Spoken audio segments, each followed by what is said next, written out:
김정은 북한 국무위원장이 중국 전승절 열병식 참석을 위해 오늘 베이징으로 출발할 거란 전망이 나오고 있습니다. 김 위원장의 방중으로 북중러 연대가 더욱 결속할 거란 우려도 이어지고 있는데요. 홍현익 전 국립외교원장과 관련 내용 짚어봅니다. 안녕하십니까? 안녕하세요. 자, 김정은 북한 국무위원장 이번에도 역시 열차를 타고 이제 중국에 갈 거란 전망이 많은데 이렇게 되면 몇 시쯤 도착할까요?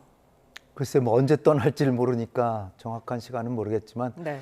내일 오전에 아마 베이징에 도착하지 않을까 지금 여겨지고 있습니다. 예. 지금 아마 김정은 위원장은 저기 지도에 나오는 것처럼 자강도에 지금 있는 걸로 여겨집니다. 그쪽에서 신의주 쪽으로 이동해서 오늘 밤에 단동에 도착해서 단동에서부터 밤새 이제 그 텐진을 거쳐서 베이징에 도착하는데 내일 아침이 되지 않을까 이렇게 예상이 됩니다. 예, 김 위원장 최근에 이제 주요 행사에 딸 주애를 계속 등장시키고 있는데 중국에도 혹시 같이 갈까요? 이게 아주 관심의 대상이죠. 예.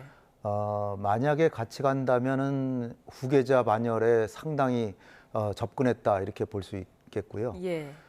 최근에 그 부인인 이설주보다 주애를 많이 데리고 다니고 같이 나타날 때도 주애를 동반하고 이설주는 오히려 뒤에서 따라가는 그런 그러니까요. 모습을 보였어요. 예. 그러니까 상당히 후계자인 듯이 지금 행보를 했는데 과거에도 보면 김일성도 그 김정일이 젊을 때 후계자가 되기 직전에 중국에 갈 때 데려갔었고 예. 그러고 나서 이제 후계자로 임명을 했고요.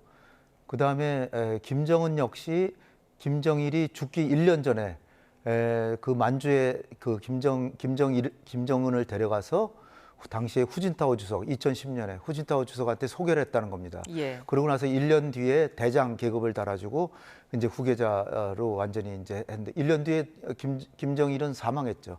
그래서 이제 김정은의 이제 후계자로 이제 대권을 잡게 됐는데 요번에도 주애를 만약에 후계자로 확정하고 또 김정은이 자기 스스로 건강이 안 좋다. 언제 자기가 뭐 유고 상태로 갈지 모른다 생각하면 데려갈 것 같고요. 가서 이제 중국의 지도자한테 선을 보이고 대를 이어서 우리가 우애를 돈독히 하자.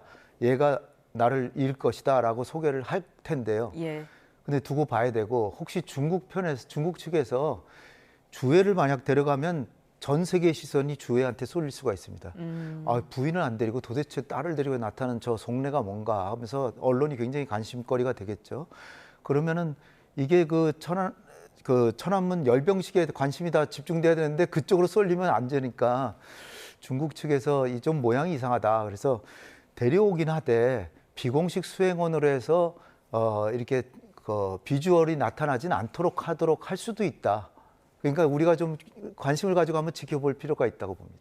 예. 자, 그런가 하면 이제 김정은 북한 국무위원장 약 2년 만에 평양을 비우게 되는데 네. 이번 참석의 의미는 어떻게 정리해 볼 수 있을까요? 중국하고 그간에 좀 사이가 안 좋았습니다. 예.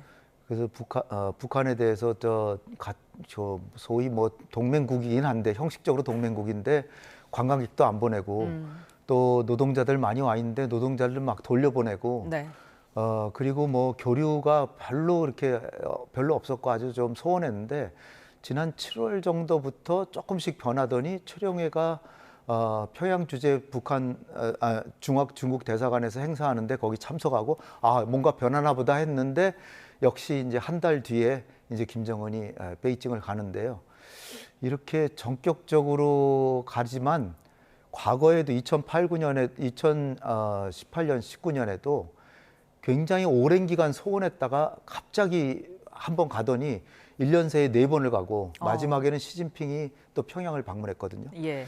그거 보면은 지금 뭐 굉장히 오랜 동안 소강 상태였지만 한 번 정상회담을 하면 굉장히 가까워질 가능성이 있습니다. 그러니까 우리 정부에서도 상당히 예의주시하고 있는데 지금까지 소원했으니까 그 여파가 계속될 거다라고 생각하기보다는 상당히 관계가 긴밀해지고 관광객도 보내고 또 중국 측에서도 이 북한에 대한 전략적 가치를 인식하고 미국에 대해서 우리가 북한하고 대화를 하려면 우리를 거쳐야 된다. 뭐 이런 식으로 자기의 지렛대를 보여주는 등 중국이 상당히 북한에 대한 관리를 더 철저히 할 가능성이 있기 때문에 우리가 북중 관계가 상당히 개선되는 걸 미리 예견하고 있어야 된다 이렇게 봅니다.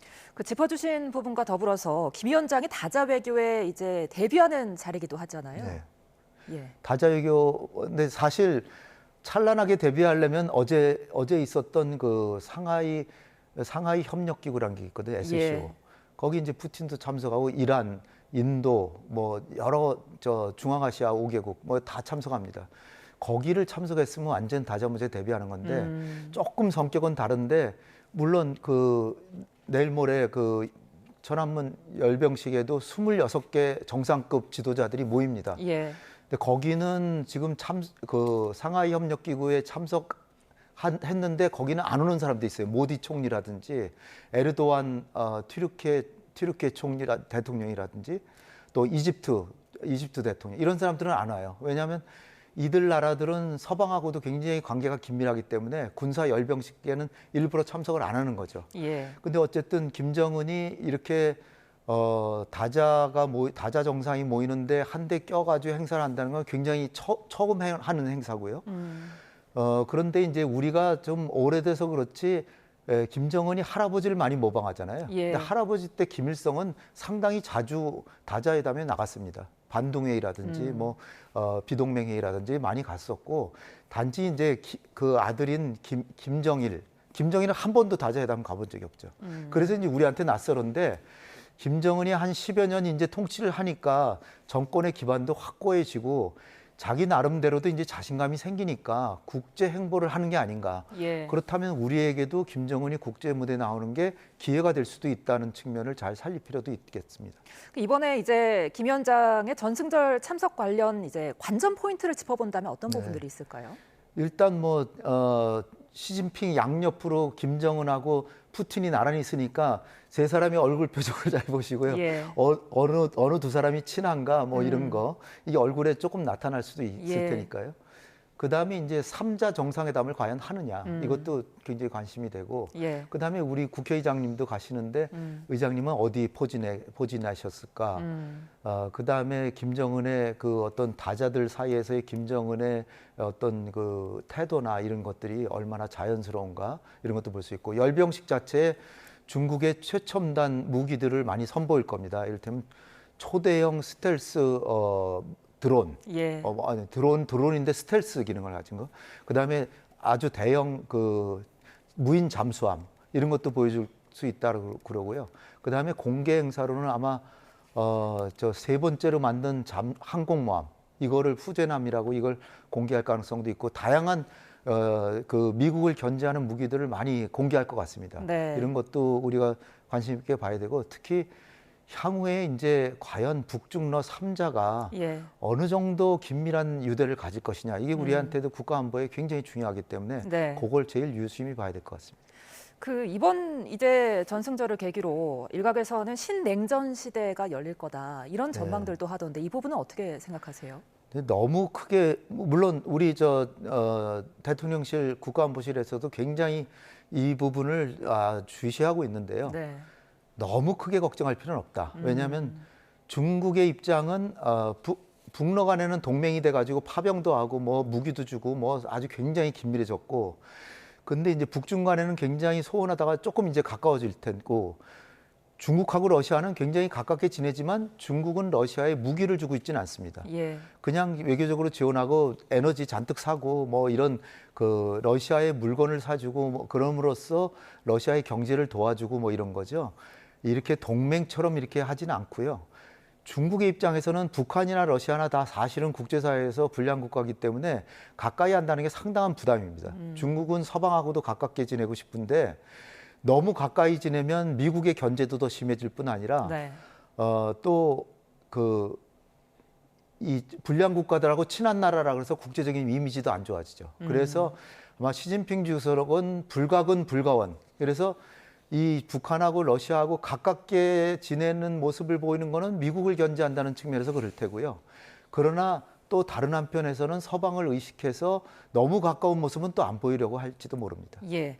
자, 한편 이번에 북중 회담, 북러 회담도 예고가 돼 있는데 이 자리에서는 어떤 이야기가 오갈지 관심이거든요. 북러 회담은 뭐 당연히 이제 우크라이나 전쟁 언제 끝날지 모르니까 계산을 해야죠. 이제 김정은으로서는 파병하고 무기 잔뜩 준 거 그거 대가를 내놔라. 그래서 가기 전에도 예. 사망자들 포상대회를 지금 일주일 새에 2번이나 하고 그 유족들 앞에서 그 눈물을 보이기도 하고 사죄한다는 얘기도 하고 예. 그 대대적으로 그 유족들 행사를 하면서 마치 러시아가 우리가 엄청난 희생을 했는데 여기에 대해서 보상을 해야 된다.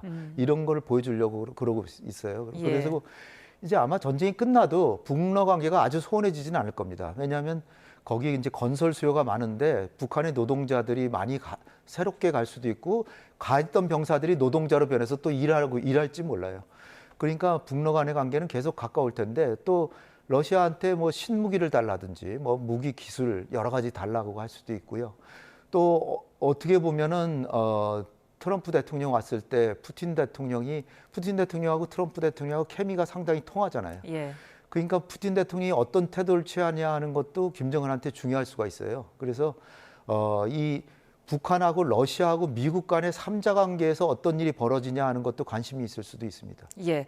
우리나라에서는 이제 우원식 국회의장이 참석을 하는데 이 자리에서 우 위원장과 김 위원장이 만날 수 있을지도 좀 궁금합니다. 과연 10년 전에 박근혜 대통령이 갔었는데요. 당시에는 북한엔 김정은이 안 가고 최룡해를 보냈습니다. 예. 2인자죠. 예. 2인자가 갔지만 시진핑이 만나주지도 않고 천안문 막루에도 맨 끝자리에 있어가지고 박근혜 대통령하고 한 번 일면식 그러니까 마주치지도 않았고 예. 따라서 우원식 국회의장님도 너무 큰 기대를 하기는 좀 어려울 것 같아요. 시진핑이 안 만나줄 수도 있습니다. 예. 그리고 김정은은 의도적으로 피하려고 할 텐데 만찬장 같은 데서 스칠 수는 있을 겁니다. 그럴 때 2018년에 그 남북 정상회담 할 때 술 한 잔도 같이 한 적이 있다 그래요, 두 예. 분이. 그리고 우원식 의장님의 누님 두 분이 이북에 사시고 어머니가 여기 계신데 이산 가족입니다. 예. 그리고 부인도 이산 가족이고 이북이 고향이시고요. 그래서 서로 아마 인사 정도는 하지 않을까. 그러나 무슨 대담을 하거나 뭐 이런 서가지고서는 한참 덕담을 나눈다든지 그런 건 좀 기대하기 어렵지 않나 봅니다. 예. 끝으로 짧게 이 부분도 좀 들어볼게요. 이번 방중을 계기로 북미 대화 가능성은 얼마나 보세요? 과거의 사례를 보면은 중국을 가는 거는 그 다음에 바로 이제 트럼프를 만났거든요. 예. 과거에는 예. 전부. 그러니까 이 가능성을 열어놓기 위해서 김정은도 간 것 같고요. 시진핑으로서도 김정은이 트럼프를 만날지 모르니까 이제 전략적 코치를 하기 위해서 잔뜩 요번에 아마 많은 충고를 할 것 같고 경제적 지원도 해줄 것 같습니다. 그래서 우리 정부의 입장에서 보면 이게 북미 정상회담의 전초전일 가능성을 충분히 대비해야 되지 않나 이렇게 봅니다. 알겠습니다. 지금까지 홍현익 전 국립외교원장과 함께 짚어봤습니다. 고맙습니다. 감사합니다.